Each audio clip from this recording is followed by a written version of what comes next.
கர்த்தருக்கே மகிமை உண்டாவதாக. திறந்த வாசல். வெளிப்படுத்தின விசேஷம் 3ஆம் அதிகாரம் 8ஆம் வசனம். திறந்த வாசலை உனக்கு முன்பாக வைத்திருக்கிறேன், அதை ஒருவனும் பூட்ட மாட்டான். பிரியமானவர்களே, ஆசீர்வாதத்தின் வாசல்களை திறக்கிறவர் கர்த்தர்.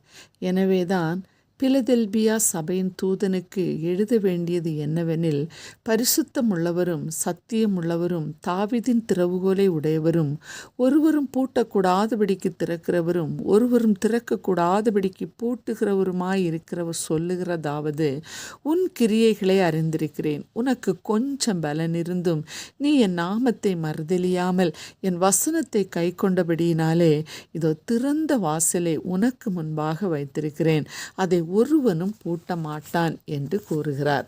கோரேஸ் என்ற பெர்சியா ராஜாவுக்கு முன்பாக பூட்டப்படாத வாசல்களையும் திறந்த கதவுகளையும் வைத்து அந்தகாரத்தில் இருக்கிற பொக்கிஷங்களையும் ஒளிப்பிடத்தில் இருக்கிற புதையல்களையும் கொடுப்பேன் என்று வாக்களித்தார். நமக்கு கொஞ்சம் பலன்தான் இருக்கிறது, அதை நாம் ஆண்டவருக்கு முன்பாக ஒத்துக்கொள்ள வேண்டும். அவரால் அன்றி நம்மால் ஒன்றும் ஆவதில்லை.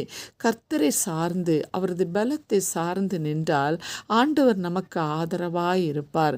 நாம் கொஞ்சத்தை அவர் கையில் கொடுக்கும்போது 5 அப்பங்களையும் 2 மீன்களையும் ஆசீர்வதித்து 5000 பேருக்கு கொடுத்து 12 கூடை நிறைய மீதமெடுக்க செய்தவர் நம்மையும் ஆசீர்வதித்து மீதமெடுக்க செய்வார். இந்த வசனத்தை நம்புகிற யாராக இருந்தாலும் உங்களிடத்தில் கொஞ்சம் பலன்தான் இருக்கிறதா?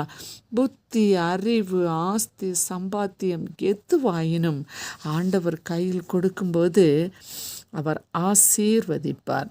வசனத்தை கை கொள்வதோடு வாசிக்கிறவர்களாகவும் கேட்கிறவர்களாய் மாத்திரமல்ல, அதன்படி நடக்கிறவர்களாகவும் காணப்பட வேண்டும். அப்படி செய்யும்போது தாவீதின் திறவுகோலை உடையவர் நமக்கு முன்பாக ஆசீர்வாதமான திறந்த வாசலை வைத்து நம்மை கனப்படுத்தி உயர்த்தி ஆசீர்வதிப்பார். ஒப்பு கொடுப்போமா? ஜெபிப்போம். அன்புள்ள இயேசுசாமி, எங்களுக்கு கொஞ்சம் பலன் தானப்பா இருக்கிறது. எங்களுடைய பலத்தையும் அறிவையும் புத்தியையும் சக்தியையும் எங்களையே உடைய கரத்திலே ஒப்பு கொடுக்கிறோம். எங்களுக்கு முன்பாக திறந்த வாசலை வைத்து எங்களை ஆசீர்வதிக்க போகிற அன்புக்காக நன்றி. இயேசுவின் நாமத்தில் பிதாவே, ஆமேன்.